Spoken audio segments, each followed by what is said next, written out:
About a year ago, I made a video talking about the Lenovo ThinkPad W700.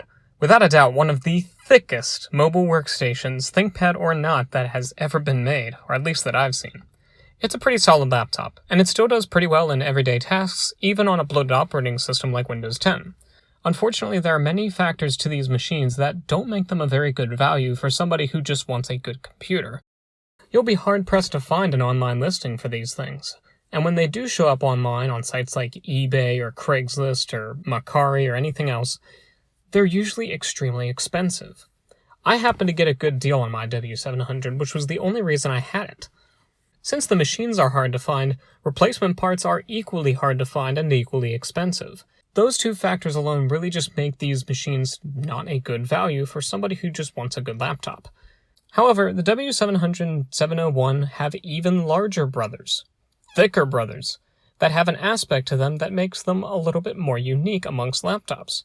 Just in case the massive 17-inch panel built into these laptops just isn't enough screen real estate for you, these have a second display that pop out the side. These DS variants of the W700 series are even rarer and more expensive than their single-screen counterparts, so it makes sense that you have better luck finding Bigfoot than a W700ds out in the wild. Recently, somebody in the ThinkPad community was kind enough to lend me his W700ds for a few days to do some filming and see if the second screen is really all that special. Thanks for sending this to me, Eric. I appreciate it. Now let's dive in and take a look at this machine. So I already did a whole video that talks about the W700, and what it's capable of, and what kind of I/O it has, and a lot of this will also apply to the W700ds.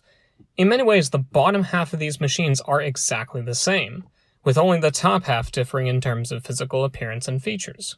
The W700ds has the same ports, design, keyboard, and internal specifications as the W700, including the same upgradability, so I'm not going to spend too much time on that stuff. But we'll refresh things a little bit. The W700 series has a ton of ports, many of which still come in handy nowadays.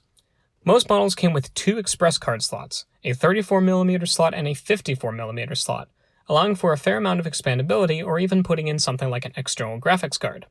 This model, however, was configured with a compact flash card slot in the place of the 54mm express card slot, leaving the 34mm slot to handle all of your expandability needs. I actually wasn't aware that these were configurable with that option. There's also a 4-pin FireWire port, 5 USB 2.0 ports, VGA, DVI, and DisplayPort outputs, headphone and microphone jacks, a 56K modem, Ethernet, a hot-swappable Ultra Bay, SD card reader, and a slot for what I'll just call the ThinkPen. When we open up the laptop, we see the same keyboard and numpad and touchpad that my W700 had, as well as a fingerprint reader, and there are two features on this machine that my W700 did not have. A tablet, which can be used for drawing things on the display, with that pen I was talking about, and a Pantone color calibrator, another feature that was not configured on my machine. Then there's this jolly old massive 17-inch display. This one has a better quality 1920 by 1200 panel, the highest resolution offered, compared to the lower resolution 1440 by 900 display that was on mine. We have the webcam up top along with two ThinkLights, and then there's the big feature that makes this model oh so special compared to the regular W700, the second slide-out display.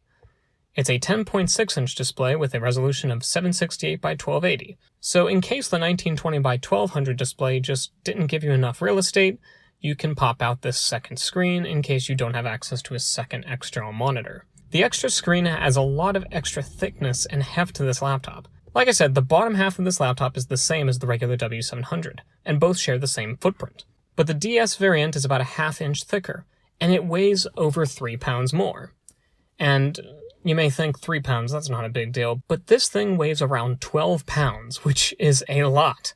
If you ever need to do a little bit of working out during this time of social isolation, get yourself one of these. It gets the job done. To my knowledge, the W700ds is the heaviest ThinkPad Lenovo, or IBM for that matter, ever made.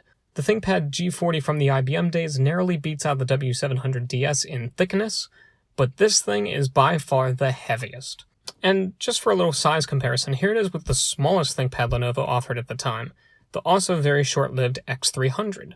You could probably put a few of these inside the W700ds. And I decided to put a few other ThinkPads on top of this thing just so you can get an idea of just how massive it is. These are all big laptops. I have a 15-inch T60, the W540, And just for a little bit of extra fun, I also have the T430S, X300, and what the hell, let's put a 701C on here. Sometimes people like to joke that you can use the ThinkPad to stop a bullet or maybe defend yourself if you need to. I definitely have a feeling that if you whacked somebody with this, they would end up in a coma. It might even derail that streetcar over there. If these things weren't so darn rare, I wouldn't mind seeing just how durable they are. Like the standard W700, this machine accepts up to 8GB of DDR3 RAM, and it has two 2.5-inch hard drive bays.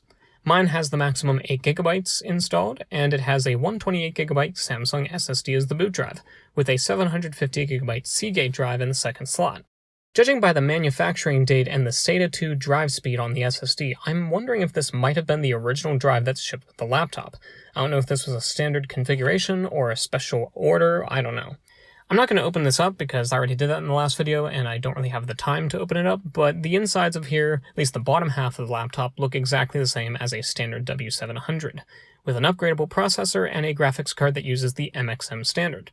Unfortunately, Lenovo whitelists the graphics cards like everything else on these older machines, so you can't really swap in any newer graphics card without doing some serious BIOS mods. This machine has the Core 2 Extreme X9100, which, believe it or not, is a low-end CPU option for this machine. These went all the way up to Core 2 Quads and Core 2 Extreme Quads. This has the same NVIDIA Quadro FX card, the 2700, that my W700 had, and you can upgrade it to a faster Quadro FX 3700 card. This is also one of the only ThinkPads that I'm aware of that does not open up a full 180 degrees.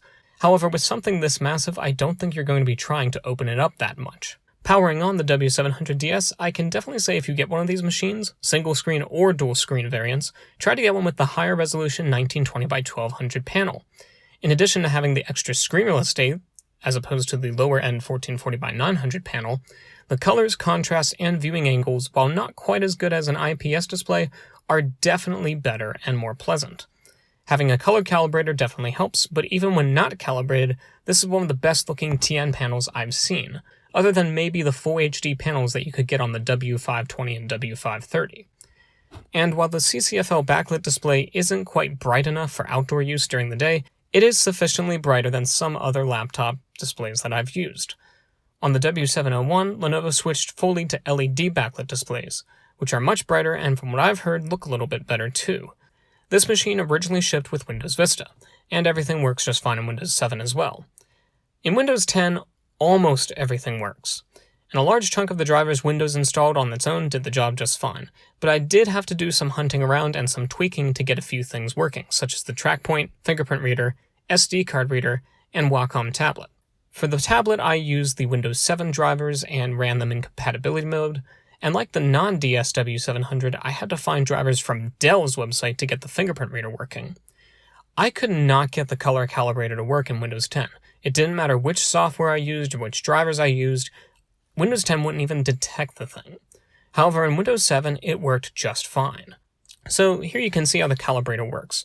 Basically, you close the display lid, it runs a few tests, makes a few beeps, and then beeps again when you're done.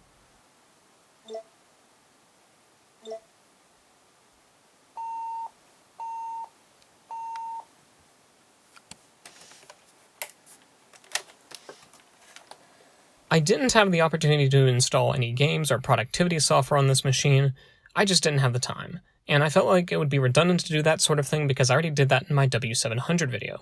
However, I did take the opportunity to run a Unigine Heaven test. I decided to compare it against my W540 that I have, which is a bit of a newer machine. Obviously, the W540 creamed it, but just for fun, I decided to also test the performance against that of my T520, the $5 ThinkPad I picked up several months ago. Keep in mind the W700ds was one of the fastest and most powerful laptops you could get in 2008 or 2009. The T520 is a less expensive and not quite as highly spec'd version of the W520, so the results here were kind of interesting. The W700 got a score of 136, averaging around 5.4 frames per second, with the maximum frame rate never exceeding 10. The T520, which is just a few years newer, it scored a little bit higher with 160, averaging around 6.4 frames per second. W540, of course, creamed both of these machines, scoring 367 and averaging around 14.6 frames per second. Now for the main attraction, the kind of thing that you most likely clicked on the video for, the glorious one-of-a-kind screen that pops out of the side. Is this little 10-inch screen worth the extra 3 pounds it adds to the machine's weight, the half-inch it adds to the thickness, and the extra $1,000 it typically tacks onto these things' asking price on eBay? Other than for bragging rights or to have this thing as a collector's item, I would say no. But the long answer, it's a little more complicated than that. With how much extra girth this tiny little screen adds to the laptop, I was a little bit disappointed that it wasn't a bit bigger. I know Lenovo had to deal with whatever off-the-shelf displays manufacturers had at the time. It's not like they could custom order a display that likely would have tacked on even more money to this outrageously expensive machine. So from that perspective, the size and resolution screen that they chose makes sense. But for a laptop that basically has dual screen in the name, this feels like less of a second screen and more of a couple extra little windows. It has its purpose. When you need just a little bit more screen real estate and an external monitor isn't available, it's incredibly useful to have. You could be working on a website or a program on the main screen and have the debugging information or coding up on the side, or maybe you could be watching a movie or playing a video game on the main display while checking your email or browsing Reddit off on the side. And if you're doing some more serious work, if you're in a lab somewhere or you're doing some number crunching, there's endless ways that this screen could come in handy. But for the amount of money that you have to pay for this tiny little luxury and just how much extra heft it adds to an already outrageously large machine, I'm not sure if it's entirely worth it. The smaller size and resolution of the panel isn't the most disappointing aspect of it to me. The worst thing about it is just how god-awful it looks. People like to complain about how horrible the TN panels in the T420 and T430 were, and to be fair, those panels are pretty bad. But they look gorgeous in comparison to this screen. This screen actually looks better on my camera than it does in person. Trust me, it looks horrible. Not as bad as the ghosty passive matrix displays of laptops in the 1990s, but still pretty bad, especially in comparison to the main display. The colors are very dull and washed out. The contrast is barely good enough to make out text on the screen, viewing angles are horrendous, and the whole screen is much dimmer than the main display. Keep in mind, the main display is a CCFL backlit display, and those aren't usually known for getting very bright, but this thing gets much brighter than the little side display. There's also some very noticeable backlight bleed on this thing that makes the already poor contrast even worse. Also, strangely, the brightness of the second display can't even be adjusted.